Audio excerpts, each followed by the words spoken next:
Well, hello, I'm Connor Luckett, and this is a quick general overview of the proposal for Warbler Aircraft. If you're curious about what's going on, if this is a high-level overview talk to try to get it advertised and a little bit of information out there. You're probably wondering, who is this guy? Well, I'm Connor. I'm a software engineer by day. I've got a background in math, computer science, and physics. I'm also an avid EAA member, lifetime member. I've got over 500 hours in composites work, got over 300 hours in aluminum work.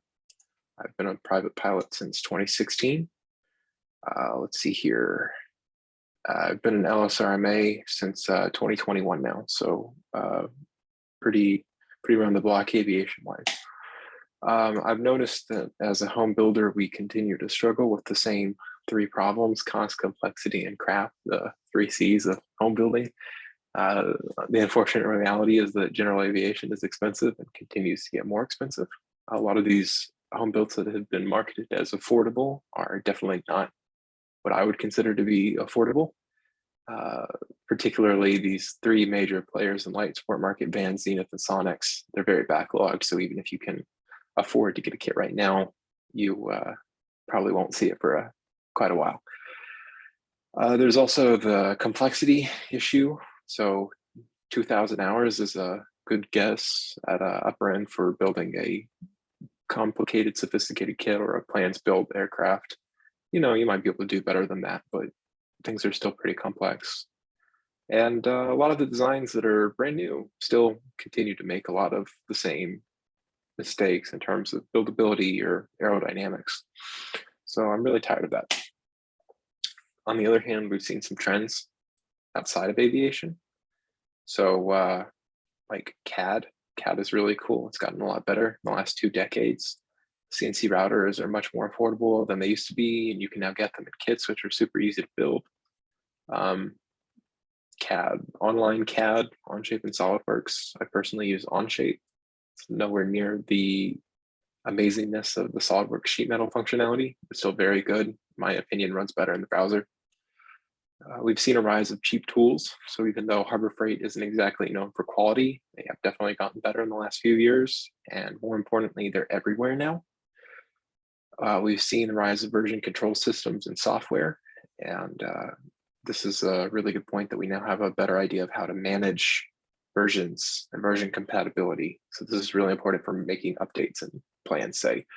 We've seen the rise of open source licensees like MIT, Creative Commons. All of these are very important in the open source community and help shed liability so we can continue to do things and improve upon what's already there.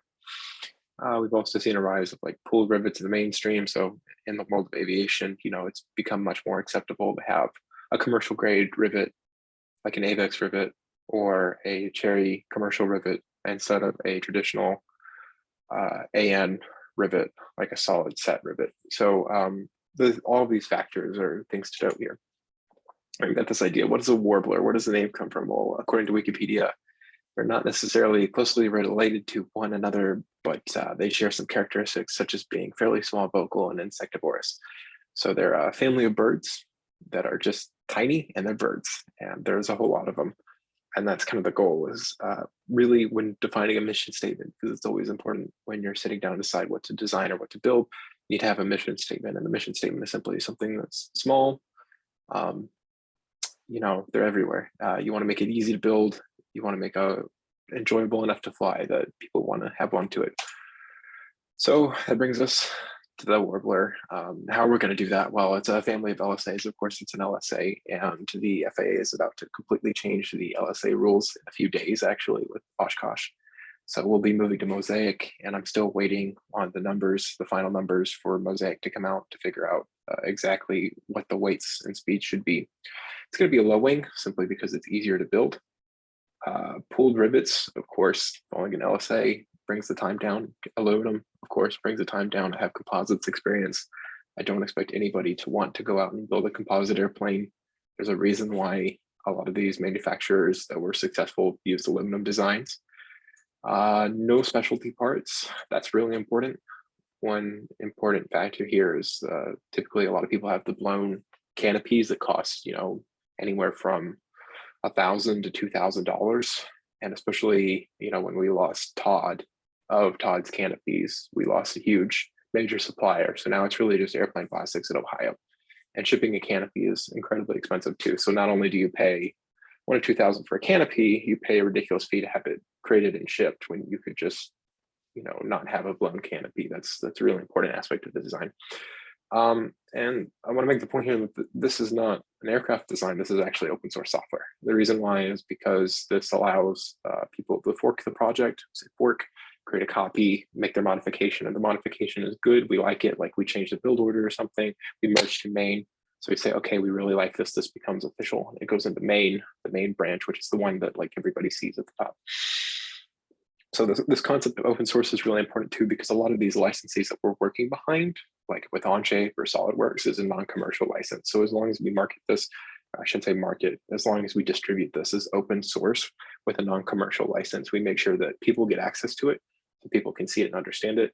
This provides a better incentive to build. This provides a better incentive to check it out because it makes it easy and free to check it out. And this provides a better incentive to keep people like, was it PTC behind Onshape and Dassault happy because we're obeying their licensees. So why open source? I kind of just explained it, but again, liability versus profits. One thing that I notice is that there's really not any money to be made in general aviation. You shouldn't even try. You should really just do it and let everybody else try to figure it out. And it comes down to the fact that you don't want to take on any liability because all you're doing when you start a general aviation business is just exposing yourself to a great deal of liability and exposing yourself to very thin profit margins. Completely unrealistic to expect to make a fortune in aviation. Of course, there's a saying, how do you make a small fortune in aviation? Start with a large one. So again, I want to hit home this point that this is an aircraft, this is software. Particularly the license I've been eyeing is the Creative Commons Attribution Non-Commercial Share Alike, to make sure that any modifications that somebody else makes, they also have to share it as non-commercial. Nobody should be trying to get rich off of this. And the reason why is scalpers are so prevalent now, sucking up reservations on kits and trying to resell the kit for more than it's worth or at price. I really don't like these people. I don't like this practice. I don't want this happening. And when you're dealing with a plans built aircraft, you're just talking about materials. So there's really not much you can mark up. So why metal? Metal is great. There's less mess. When you do cut, you get some metal shavings, but there isn't that much dust. Less health risk, yeah, less dust, definitely not composite, cutting foam and fiberglass, and the horrible rashes that it causes when you get some of that dust stuck in your skin. More importantly, it's widely available. So wood is highly available in a lot of areas. Metal is also highly available in a lot of areas. I know we tend to ship in large sheets from Aircraft Spruce and Wix and the other suppliers. This is not necessarily economically feasible with the cost of shipping. However, it can be combated because a lot of us who live within, a 2 to 3 hour drive of a major city, which is a large portion of us, have access to a huge metal distribution center. There's generally guaranteed to be at least one aluminum supplier for the aerospace industry in every major city in the US. Inspectable structure, unlike composites, which in that case, we lose our inspectability. We are very easily able to inspect a sheet of aluminum. At a glance what the structure is like. The other thing is that flat sheet is less voluminous during shipping. So I say this because it's very expensive to ship flat sheet if you do decide to go that route. However, on the other hand, it is definitely cheaper than crating and shipping an entire kit where the aluminum has already been formed. So it does cut shipping costs in that sense. There's this huge question you're probably wondering yourself, why plans build? And the answer is actually pretty simple. Again, it comes down to shipping costs. It comes down to the availability of the CAD software that we now have at our disposal. We now have CNC routers. Why are we paying a company to cut it for us? If 3 to 4 people in an EA chapter got together and decided to build the same plane, the same family of plane, they could easily split the cost of a large format CNC router. that would be a minor build cost. And then of course, they would have a business at their disposal to make side income after they finish or while they're building the plane. So it makes a lot of sense. You know, all of these recent trends are a good indicator that we should be able to do this in-house. So version control, this thing I talked about earlier, some of the benefits that it provides us is something like bug tracking. So if somebody has an issue and they call it the factory, you know, how long is it going to take for it to show up in a revision? Because it takes time to revise plans. If we get a bug submitted by somebody, we can have what's called a pull request, which is essentially usually used for bug fixes or features. And we can have it merged, you know, like same day. If we know what the problem is, if it's like a grammar error in the plans, we can fix it.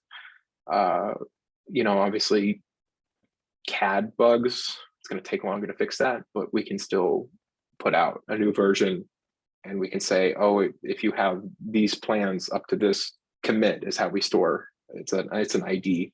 So it's much easier to keep track of who got what bugs and how can they update their plans so that they're always reading the latest and greatest. On that note, we also have bug bounties. So I don't know about you, but I have a certain sense of pride when I find problems in plans. It makes me feel good, like I'm helping. And I want to share them for a reason, even though I don't get paid. But if I do get paid, even if it's a small amount, that's a very typical thing in software. If somebody finds a bug, then you report it and you get a small monetary thank you. This is really important. You have to have the money to come up with this because this incentivizes people to say, you know, there's a real issue here. We need to fix this. I think it's important. Merging good ideas to Bane. So you know, I might very well say that the fuselage needs to be built in this order.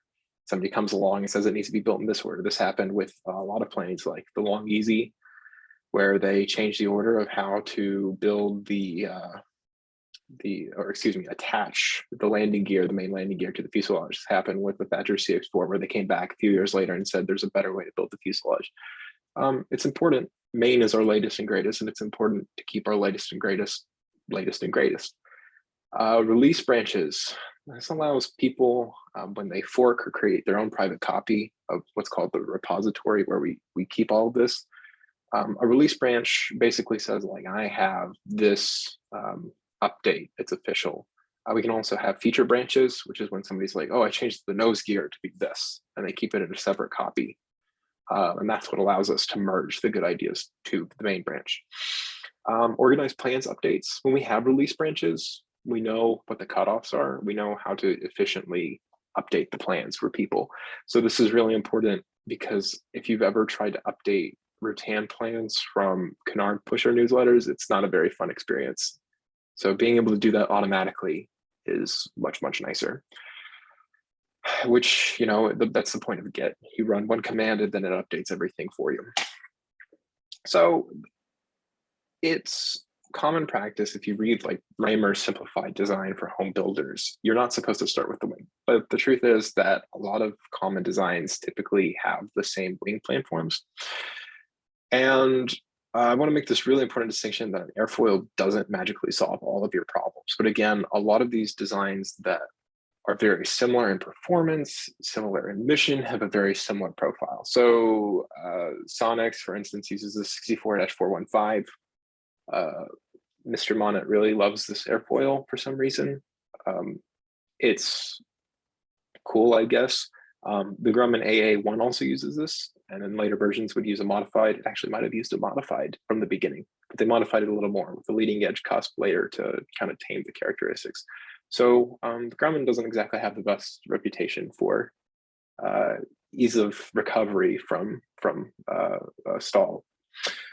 Zenith uses a riblet, actually, a GA35A415. So like the NACA 64415, this is a max thickness at 35%. What is it, 4% camber, and then 15% at max thickness. So it's very similar, but it basically has a leading edge cusp. I want to ask the question, is semi-laminar actually needed? I'd argue no. At 120 miles an hour, it doesn't really make much sense. Vans on the RB12, because we're talking about light sport here, uses proprietary Ronx airfoil. And I don't really like anything that's proprietary. You can't see it, you can't compare it. It's kind of a bummer. So what do? Well, we're trying to make this thing as fast as a build as possible. So when you think about it, like Sonics recommends flush riveting on at least the leading edge to get the semi-laminar characteristic. So, I mean, that kind of hurts our buildability. When you move to laminar flow airfoils, the performance degrades when it's dirty, bugs and dirt and grime. That's performance degradation. So you're outside of the drag bucket at that point, and you're losing the efficiency that you would hope to get with the laminar flow. A lot of these turbulent flow airfoils are actually pretty decent. Like if you look at, unfortunately, the book isn't very reliable, but Riblet's book, and you plot them for yourself in Xfoil, you should note that they're pretty darn reasonable. They're a very good compromise. I'm going to use that word, they're a compromise, because they're not perfect, but they're really good meat in the middle. And because of that reasons, I feel that the speeds we're flying at, about 120 miles, 130 miles an hour, it's really not necessary to have these laminar flow or semi-laminar flow airfoils. And I think that it's much easier to build the turbulent flow airfoil, and we should really consider that instead. If you have any questions, comments, or threats, maybe you liked, hated, despised what I said today, go check out the website. It's not updated regularly at the moment, but I'm trying to get a little better. Do look for me to try to get in touch, and hopefully I'll see you later. Bye.